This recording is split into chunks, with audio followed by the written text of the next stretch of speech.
Have you ever felt truly invisible, standing in a room full of people who saw right through you, not out of malice, but because their expectations had already painted you into a corner?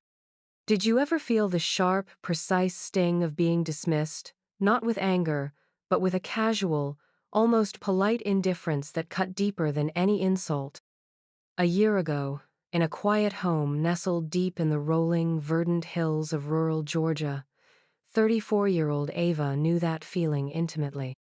The air hummed with the scent of pine and roasting turkey, the warmth of the fireplace fighting a losing battle against the crisp December chill, yet an icy dread had settled in Ava's chest. For years, she had drifted, a quiet presence, always there but rarely truly seen. Her life had been a series of small jobs, a constant battle against the tide of expectation and the crushing weight of her own unrealized potential. She worked hard, yes, but her efforts seemed to dissolve into the background, leaving no discernible mark. Her clothes were simple, practical, her hair usually tied back in a no-nonsense bun, her hands perpetually calloused from various physical tasks.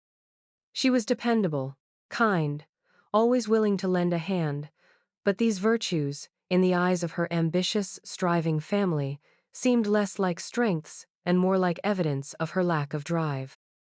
They were a family of doers, of achievers, of people who measured success in tangible metrics, promotions, degrees, impressive titles, and soaring bank balances.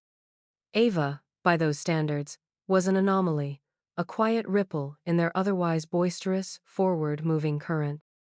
She loved them, deeply, but their casual judgments had, over time, etched themselves onto her soul, creating a silent, aching wound.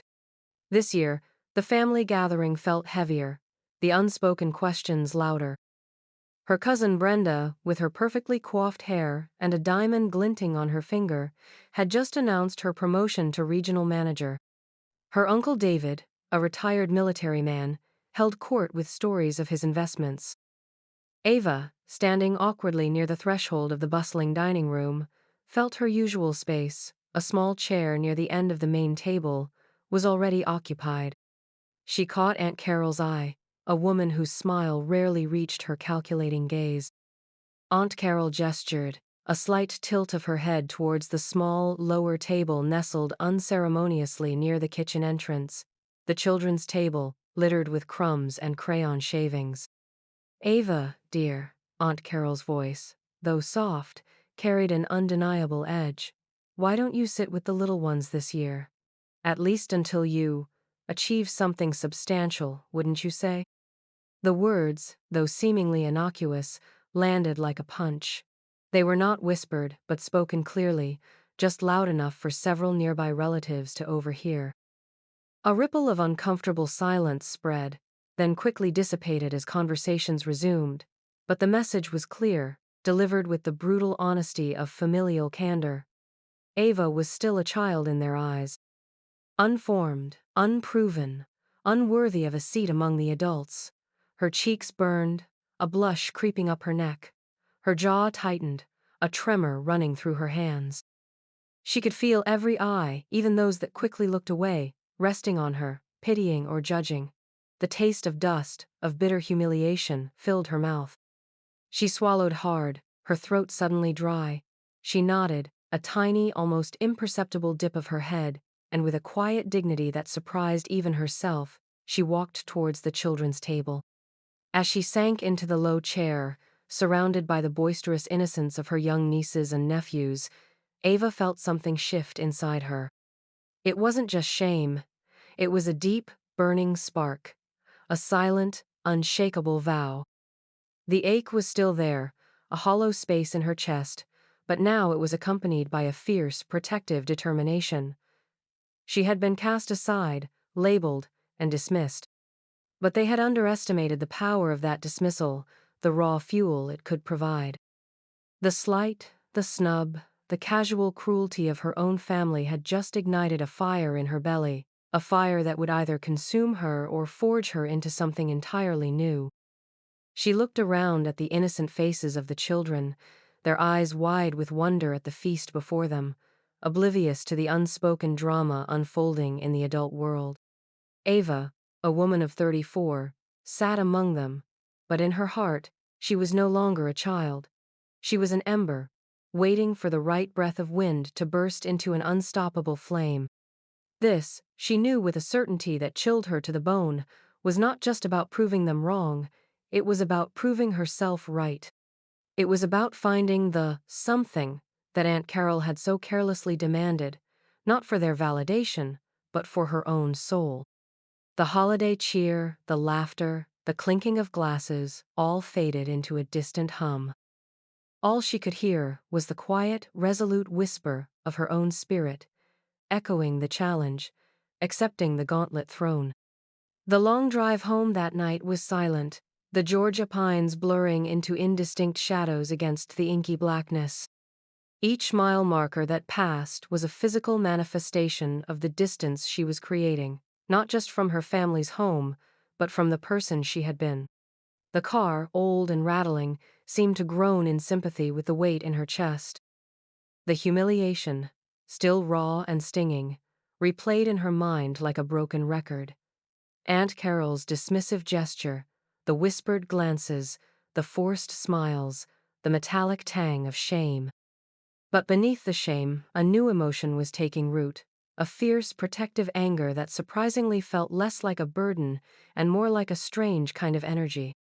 For too long, Ava had allowed the narrative of her life to be written by others, by their expectations, their judgments, their whispered disappointments. She was the quiet one, the unambitious one, the one who hadn't quite found her way. But in that moment, sitting at the children's table, a profound realization had dawned upon her. She was the only one who could truly define herself. She wasn't just tired of being overlooked. She was tired of overlooking herself. Her reflection in the rearview mirror was a stranger, eyes shadowed, lips pressed into a thin line, a ghost of her former, compliant self. "Something has to change," she whispered to the empty car, the words more a prayer than a statement.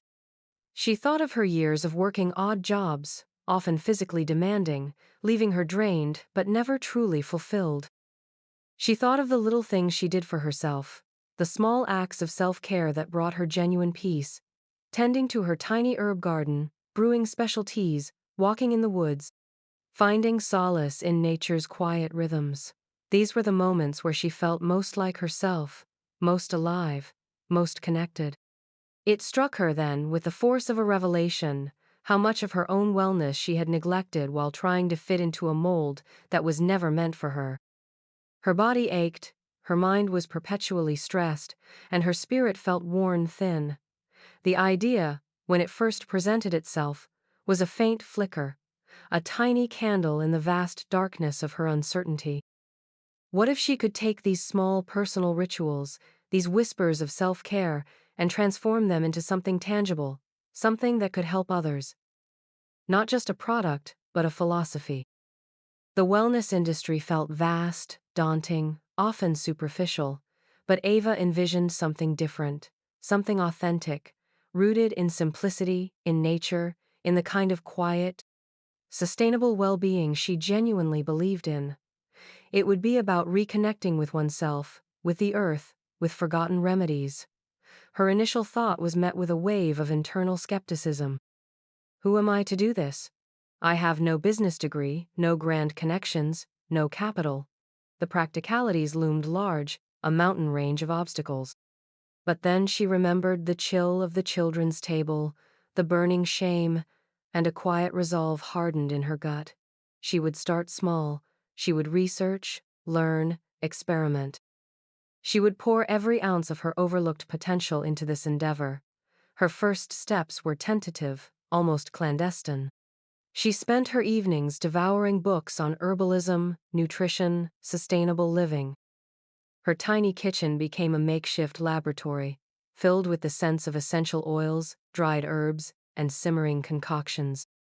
She experimented with formulations for simple, natural soaps, balms, and teas, guided by intuition and an insatiable curiosity. She sketched out ideas for branding, for packaging, for a simple online presence. Her existing savings, meager as they were slowly siphoned into raw materials, small batches of containers, and a basic website domain. There were moments of profound doubt, moments where the echoes of Aunt Carol's words seemed to fill the quiet rooms of her small home, threatening to extinguish the fragile flame of her ambition. But then she would remember the cold, hard floor beneath the child-sized chair, the taste of humiliation, and the conviction that this was not just about proving a point, but about finding her purpose. Would reignite her resolve. This wasn't just a business idea. It was a lifeline, a silent rebellion, a personal quest for validation that transcended the superficial metrics of her family. She was not just building a brand, she was rebuilding herself, brick by laborious brick. The months that followed Christmas were a blur of relentless, solitary work. Ava rose before dawn, her small home already humming with the quiet energy of her nascent enterprise. The soft glow of her computer screen often illuminated her face long after midnight, her fingers flying across the keyboard, researching, designing, marketing, learning every facet of online business from the ground up. She was a one-woman operation, the CEO, the product developer, the customer service representative, and the packing and shipping department, all rolled into one. Her days were a precise ballet of multitasking, mixing batches of her signature wellness blends, carefully pouring fragrant oils into amber bottles, hand labeling each jar with meticulous precision, then switching gears to design engaging social media content or respond to customer inquiries. The scent of lavender, eucalyptus, and wild sage permeated her small house, a fragrant testament to her tireless dedication. Financial struggles were a constant, gnawing worry.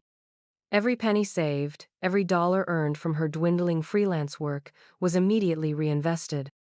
There were weeks where she subsisted on simple meals, carefully budgeting, and foregoing any non-essential purchase.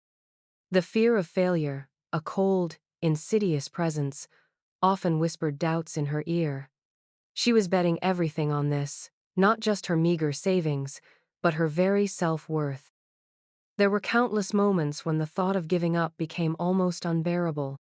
A botched batch of product, a frustrating technical glitch on her website, a string of silent days with no new orders. Each setback felt like a personal assault, a confirmation of her deepest fears. The sheer loneliness of entrepreneurship was a heavy cloak. While her family continued their bustling, socially active lives, Ava's world had shrunk to the four walls of her home and the vast, impersonal landscape of the internet. Friends occasionally called, their voices a distant echo of a life she no longer had time for. They offered well-meaning advice, sometimes tinged with skepticism. "Are you sure this is sustainable, Ava? It sounds like a lot of work for little return." She would nod, smile vaguely, and retreat back into her world, fueled by a stubborn, unwavering belief in her vision. The physical toll was immense. Her shoulders were perpetually tight, her eyes often strained, but a strange kind of energy, born of purpose, propelled her forward. Each sale, no matter how small, was a tiny triumph, a validation that someone, somewhere, saw value in what she was creating. Each positive review, a few heartfelt words from a stranger who found solace in her products, was a lifeline, a reaffirmation that she was on the right path. She wasn't just building a wellness brand, she was building a fortress of resilience around her own spirit. Every setback became a lesson, every challenge an opportunity to deepen her understanding, to refine her process, to strengthen her resolve. The initial sting of her family's dismissal had gradually transformed into a quiet, internal fire, burning steadily, illuminating her path. It wasn't about revenge. It was about the profound, undeniable need to create something of her own, something born of her authentic self, something that could not be dismissed or shoved aside. She was learning that true achievement wasn't found in external validation, but in the unwavering commitment to one's own truth. She was building, not just products, but a testament to the power of a quiet, determined will. The breakthrough, when it came, was as sudden and unexpected as a summer storm. For months, Ava had been tirelessly posting on social media, sharing snippets of her process, the ethos behind her brand, the simple beauty of natural wellness. Her followers were a small, dedicated core, but the growth was slow, painstakingly slow. Then, one Tuesday morning, she woke to an explosion of notifications. A renowned wellness influencer, with millions of followers, had stumbled upon one of Ava's beautifully shot, unpretentious videos about the calming properties of her signature lavender chamomile sleep mist. Intrigued by the authentic simplicity and the earnestness of Ava's presentation, the influencer had purchased a few products. Her review, posted without Ava's prior knowledge, was effusive, heartfelt, and entirely genuine. "This isn't just a product," the influencer had said, her voice soft but resonating with authority. "It's a philosophy. It's the real deal." The endorsement was an unlit match dropped into a pool of gasoline. Overnight, Ava's small online store was inundated with orders. The website, built on a shoestring budget, groaned under the sudden traffic. Her email inbox was flooded with inquiries, collaboration requests, and messages from new, eager customers. Disbelief warred with a surge of overwhelming, joyous panic. She stared at the screen, her heart hammering against her ribs, tears pricking her eyes. This was it. The moment she had worked tirelessly for, prayed for, silently willed into existence. She spent the entire day in a frantic flurry, trying to keep up. She had barely enough inventory to meet the sudden demand. Her small kitchen, once a quiet laboratory, transformed into a buzzing hive of activity. She knew immediately she couldn't do it all alone anymore. This wasn't a slow build, it was an explosion. In a dizzying succession of days and weeks, Ava found herself making decisions she could only have dreamed of months prior. She hired her first employee, a young woman from her town eager to learn, and then another and another. Her humble home quickly became too small, forcing her to look for a dedicated workspace. She found an old, unused barn on the outskirts of town, dusty and neglected, but with good bones and ample space. With a small loan, she transformed it into a charming rustic production facility and a small, inviting office. The scent of natural ingredients now filled a much larger space, the rhythmic hum of packaging machines replacing the gentle bubbling of her stovetop concoctions. The viral nature of her brand wasn't just about the influencer's push, it was about the authenticity of her message. In a world saturated with synthetic solutions and quick fixes, Ava's brand offered something real, something grounded, something that connected with people's innate desire for simplicity and natural well-being. Her unique blend of traditional remedies and modern, accessible products resonated deeply. People weren't just buying a product, they were buying into a lifestyle, a philosophy, a quiet rebellion against the frantic pace of modern life. They saw her, an ordinary woman from rural Georgia, creating something extraordinary, and it inspired them. The transformation of her living situation mirrored the growth of her business. The old, rattling car was replaced by a reliable, comfortable vehicle. Her small, sparsely furnished home gained new furniture, the luxury of a few chosen pieces that brought her genuine joy. She could now afford to not only support herself comfortably but also to invest in her community, hiring locally, sourcing sustainable ingredients, giving back in small, meaningful ways. The quiet, determined woman who had been shoved to the kids' table was now at the helm of a rapidly expanding enterprise, her vision finally seen, validated, and embraced by thousands. The ache in her chest, the bitter taste of humiliation, had been replaced by a quiet sense of purpose, a deep satisfaction that hummed beneath the surface of her busy days. Christmas, she realized with a jolt, was just around the corner. As the leaves in rural Georgia began to turn fiery shades of red and gold, then fell, leaving the branches stark against the gray sky, a familiar sense of anticipation, tinged with a complex mix of dread and quiet triumph, began to settle upon Ava, Christmas was approaching once more. A full year had passed since that stinging night, a year that had reshaped her world, her identity, and her understanding of what achievement truly meant.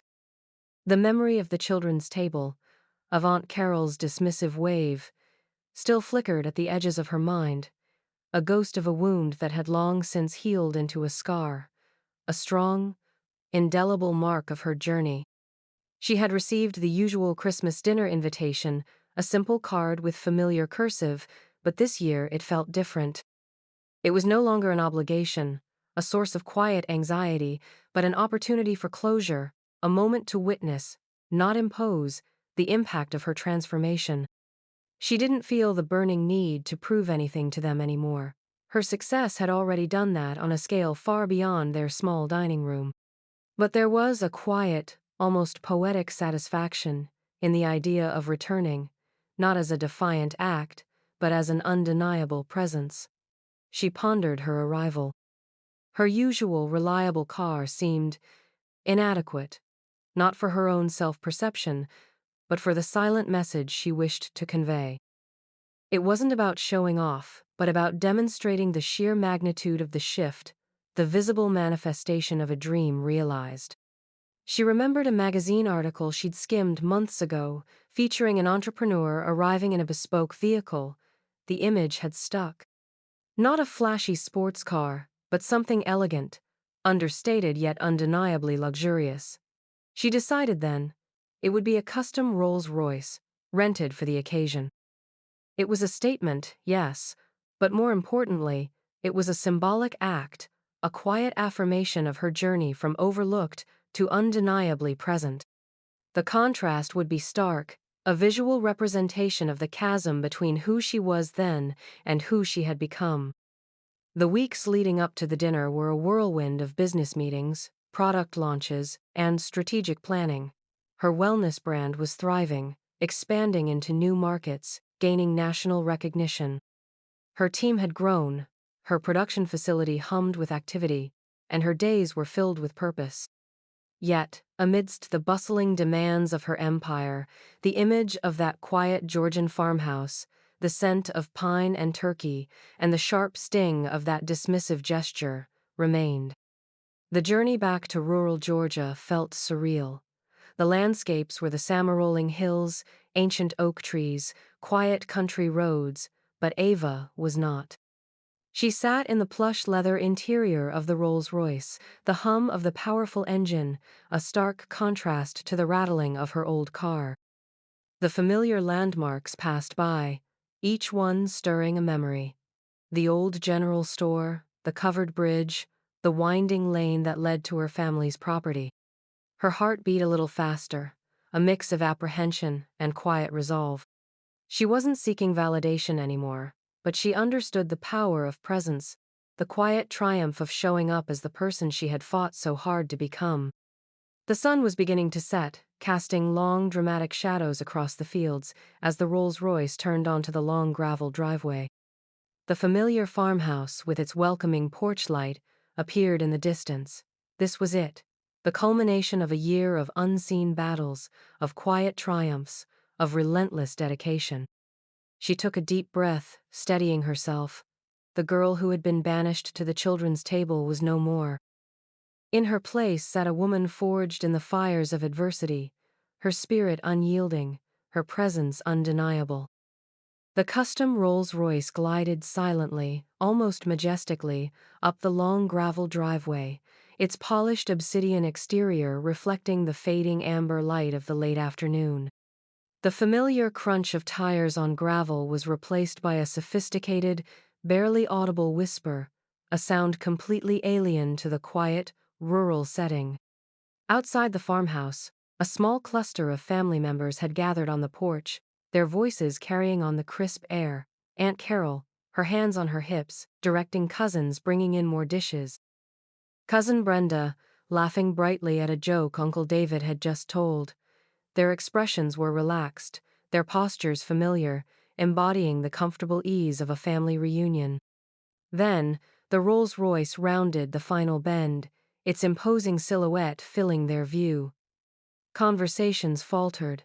Laughter died in throats. The clinking of dishes ceased. One by one, heads turned. First Aunt Carol, her brow furrowing slightly. Then Brenda, her smile slowly dissolving. Then Uncle David, his jaw going slack. A profound, collective silence descended upon the porch, thick and heavy, punctuated only by the distant caw of a crow. They stood frozen, as if caught in a sudden, unexpected tableau, their eyes wide with a mixture of confusion, disbelief, and a dawning comprehension. The car was so out of place, so undeniably grand, so utterly unexpected in their humble driveway. It spoke of a world far removed from their quiet, rural lives. The driver, impeccably uniformed, emerged first, opening the rear passenger door with a quiet, practiced motion. All eyes were riveted on the opening, breath held. Then, Ava stepped out. She wasn't just a familiar figure, she was a revelation. Gone were the simple, practical clothes, replaced by an elegant, impeccably tailored velvet dress in a deep emerald green, perfectly complementing her hair, which was styled in soft waves that framed her face. Her posture was straight, confident, her head held high, and in her eyes, there was a quiet, knowing light that had not been there a year ago. She carried herself with an air of understated authority, a grace that spoke of self-possession and purpose. She wasn't adorned with ostentatious jewelry, but a single, delicate silver pendant rested at her throat, a subtle glint of success. It wasn't just her attire or her transportation, it was the entire aura that enveloped her. She exuded a quiet power, a serene confidence that had been absent from the shy, unassuming woman they remembered. She wasn't trying to impress, she simply was impressive. She looked towards the porch, her gaze sweeping over their stunned faces. Aunt Carol's mouth was slightly agape, her eyes narrowed in an attempt to reconcile the woman before her with the image she held in her mind. Cousin Brenda stood utterly still, her hands clasped tightly, her usual effervescence completely extinguished. Uncle David, for once, had no booming anecdote to share. The silence stretched, an almost unbearable tension filling the space between the magnificent car and the bewildered family. No one spoke, no one moved. The air was thick with unspoken questions, with the shock of recognition, with the raw impact of seeing the impossible made real. Ava didn't rush. She took a slow, deliberate step, then another, her heels sinking slightly into the gravel, her eyes meeting theirs not with defiance, but with a calm acknowledgement. She had returned, not as the dismissed, but as the undeniable. The contrast was stark, almost comical. The grand vehicle, the poised woman, the stunned, silent audience on the rustic porch. The visual alone was a powerful narrative, speaking volumes without a single word exchanged. She had arrived, and with her, an unspoken truth that would forever alter the dynamic of their family gathering. Inside the familiar, slightly cluttered warmth of the farmhouse, the stunned silence of Ava's arrival slowly began to fracture, replaced by a cacophony of forced greetings and awkward pleasantries. The initial shock had given way to a nervous energy, a palpable shift in the atmosphere. Family members who had barely acknowledged Ava last year now stumbled over themselves to offer effusive welcomes, their voices higher pitched than usual. Aunt Carol, recovering her composure with a visible effort, managed a tight, strained smile. "Ava, dear, my goodness. We weren't expecting such an entrance." Her eyes, however, were still darting towards the Rolls-Royce, visible through the living room window, as if it might vanish if she looked away for too long. Cousin Brenda, usually so effortlessly charming, found herself stammering. "Your car, Ava? It's quite something. What have you been up to?"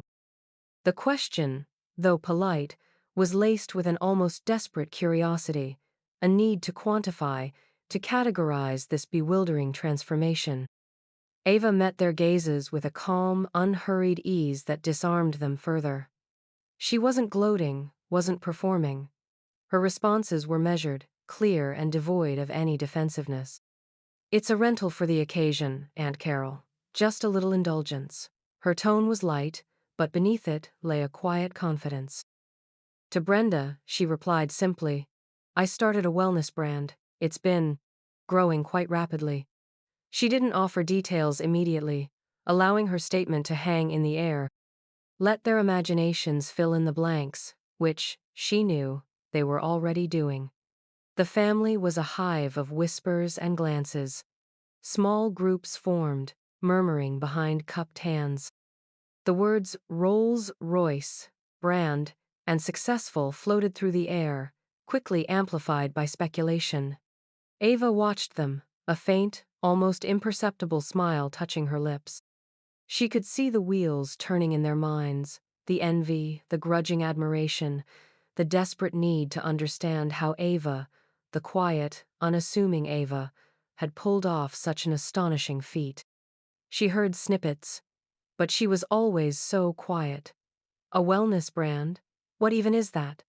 Is she really doing that well? When pressed for more, Ava spoke with a calm authority, detailing the journey, not boastfully, but factually. She explained the philosophy behind her natural products, the surge in demand after a key influencer review, the expansion of her production facility, the growing team of local employees. She spoke of the thousands of customers who had found solace and benefit from her products, the positive impact her brand was having. She highlighted the company's recent national recognition, a prestigious award they had received just last month. Her words were simple, direct, undeniable. The sheer scale of her success, conveyed in her calm, matter-of-fact tone, began to sink in. Their internal struggle was evident on their faces. The initial disbelief slowly gave way to a dawning realization that this was no fleeting whim, no temporary stroke of luck. This was substantial. This was real. Aunt Carol's initial dismissal, Brenda's casual questions, now seemed petty, small-minded, almost childish in the face of Ava's quiet, undeniable triumph. The power dynamics in the room had irrevocably shifted. The one who had been overlooked was now the gravitational center, pulling all attention, all curiosity, all respect towards her, simply by being herself. The air, once thick with their expectations, now hummed with the weight of her achievement.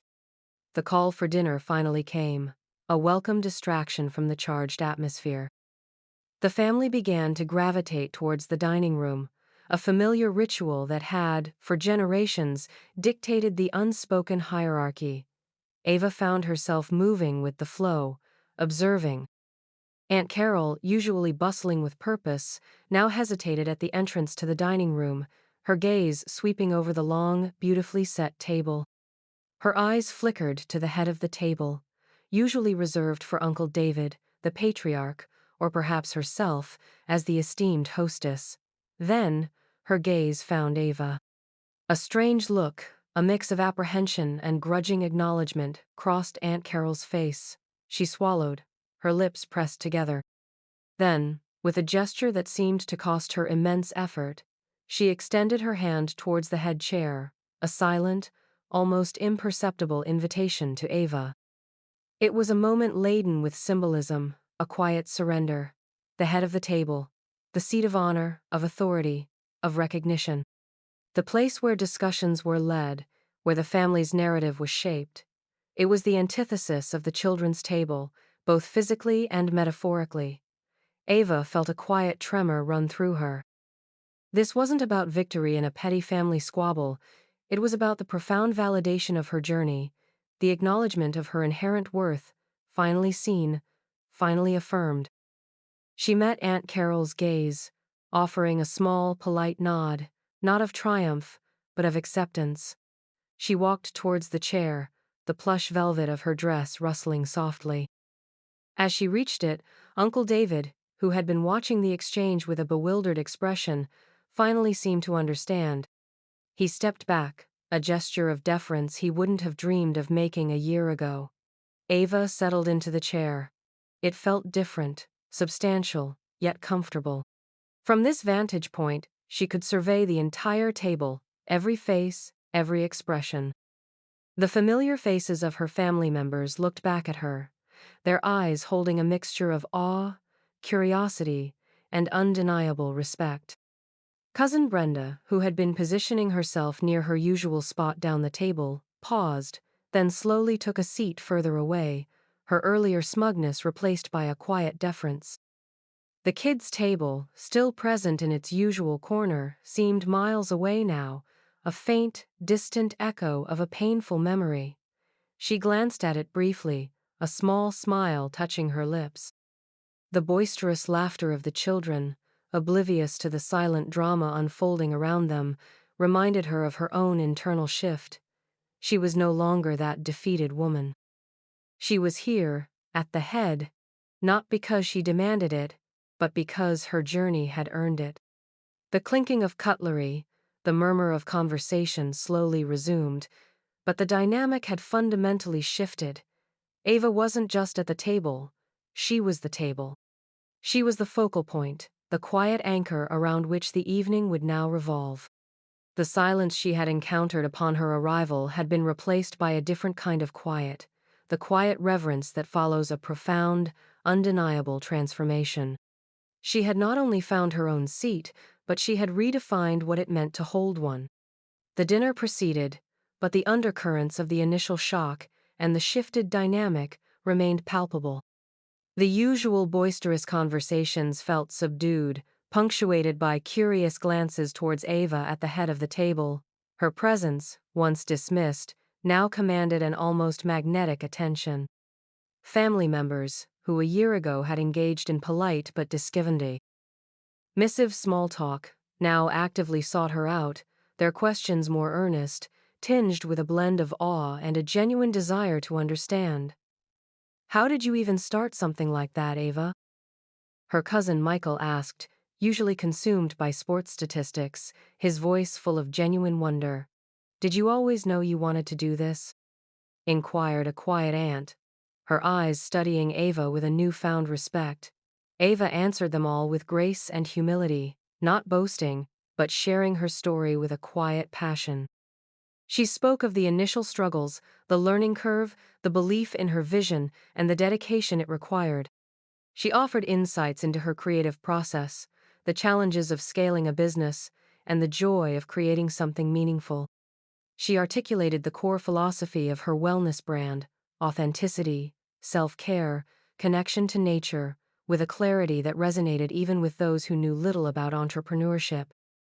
Her words were not just about business, they were about resilience, about listening to one's inner voice, about turning adversity into fuel. Aunt Carol and Cousin Brenda, the primary architects of her humiliation, remained largely quiet, their usual animated conversation replaced by reserved nods and infrequent, almost timid, comments. Aunt Carol's face, typically composed, occasionally betrayed a flicker of something akin to regret, or perhaps a dawning shame. Brenda, for her part, found herself offering compliments, albeit stiffly. "Your skin looks wonderful, Ava," she remarked at one point, a concession that spoke volumes. The transformation in their demeanor was not an aggressive capitulation but a quiet acknowledgement of being undeniably, resoundingly proven wrong. They hadn't been won over by force, but by the irrefutable evidence of Ava's quiet strength and monumental achievement. They saw not just the success, but the woman who had built it, brick by painstaking brick. This wasn't merely about wealth or status, it was about the profound, undeniable power of self-worth. Ava, observing them, felt no desire for vengeance. The satisfaction she felt was far deeper, born not of their discomfort, but of her own hard-won peace. She had learned that true validation came from within, that the opinion of others, while sometimes painful, ultimately held no power over her intrinsic value. She had needed that initial sting, that push, to truly see what she was capable of. Her eyes drifted to the children's table, a poignant contrast to her current vantage point. The children were still giggling, still oblivious, still existing in their innocent world. But Ava saw them differently now, not as a reflection of her past humiliation, but as a reminder of unfiltered potential. Every child, she thought, holds a universe of untapped talent, waiting to be seen, to be nurtured, to be believed in. The unspoken truth hung in the air. The person they had dismissed, the quiet one they had overlooked, had become the most significant presence in the room. Her achievement wasn't just a personal triumph, it was a living testament to the human spirit's capacity for growth, for transformation, for finding its voice even in the quietest of corners. As the evening wore on, the initial tension in the farmhouse gradually dissipated, replaced by a new, almost comfortable warmth. The conversations around the main table flowed more freely, centered around Ava's journey, her insights, and her infectious belief in the power of intention and dedication. The family members who had once judged her now sought her advice, not just on business, but on life, on balance, on finding purpose. They saw in her not just a successful entrepreneur, but a beacon of resilience, a living example of what quiet determination could achieve. Aunt Carol, surprisingly, approached Ava as the dinner concluded, a softness in her eyes that Ava had rarely seen. "Ava," she began, her voice a little shaky, I truly had no idea. What you've built, it's remarkable. I am truly sorry for my words last year." It wasn't a grand apology, but it was genuine, stripped of artifice, a profound admission of her own limited perspective. Cousin Brenda, too, offered a quiet handshake, her usual effervescence replaced by a subdued respect. "You've really inspired me, Ava," she admitted, her gaze earnest. "I always thought success meant climbing someone else's ladder. You built your own." These moments, these quiet concessions, meant more to Ava than any material display of her wealth. They affirmed not just her external success, but the internal transformation that had brought it about. She accepted their apologies and compliments with grace, knowing that their perception of her had truly shifted, not out of obligation, but out of genuine admiration. As the Rolls-Royce whisked her away from the farmhouse and back into the quiet night, Ava looked back one last time. The house glowed with warmth, a symbol not just of family, but of a journey completed. The ache in her chest was gone, replaced by a profound sense of peace. The Christmas dinner was no longer a symbol of her humiliation, but of her rebirth. She reflected on the true meaning of achievement. It wasn't the custom car or the booming business or the national awards. It was the process of rediscovering her own voice, of believing in her unique path, of transforming a moment of profound dismissal into the catalyst for her greatest growth. It was about proving to herself that she was worthy, not despite her quiet nature, but because of it. It was about realizing that the most powerful transformations often begin in the quietest moments, fueled by the most unassuming individuals. She had been the invisible one, but in her silence, she had found her strength, and in her solitude, she had built an empire. The story of Ava is a testament to the hidden gems among us, the quiet souls whose true brilliance often lies dormant, waiting for a spark sometimes, even a painful one to ignite their potential. It reminds us that true worth is not dictated by external validation or societal metrics, but by the unwavering belief in oneself and the courage to pursue one's authentic path, even when others fail to see it. What if the greatest treasure isn't found, but built? What if the quietest voice holds the loudest truth, echoing with a wisdom that can reshape entire worlds, one small, determined step at a time? Look closer at those around you. See past the surface, beyond the labels, beyond the easy assumptions. Share this story, not just as a tale of success, but as a heartfelt reminder to believe in the hidden potential of every person, especially those often overlooked. Remind someone today that their worth is immeasurable, their quiet strength a profound force, and their untold story might just be the most inspirational one yet. Encourage them to find their own something for themselves and watch as their world, and perhaps yours, transforms.